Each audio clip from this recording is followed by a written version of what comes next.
tuloy sa pamamayagpag ay magmumula sa apat nitong trigo na binubuo ng trigo ng karato, trigo ng binatbat, trigo ng gaway-gaway, at trigo ng tinikling. Dahil sa kagustuhan ng bawat trigo na makamit ang trono, idadaan ito sa isang paligsahan. Ito pumalas ng bawat trigo ang kani-kanilang angking talino sa pamamagitan ng pagtinda. Saliw ang mga tugtuging sumasalim sa kani-kanilang kultura at mga kabagatang magpapalitaw ng kanilang pagiging likas na malikhain. Isang kaharian, apat na tribo. Kanino nga ba mapupunta ang trono? Halina ating sabay-sabay tuklasin. Pilipinas, natatapuo ang apat na tribo.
Isang kwento ng pangarap at pamilya.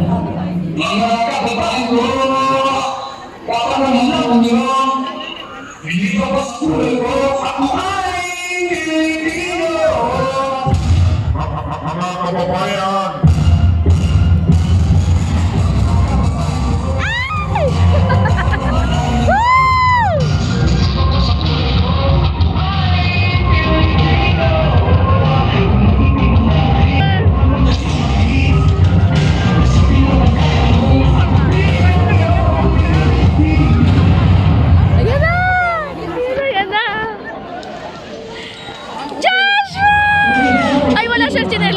Lahat naman nakasabata ka pa eh.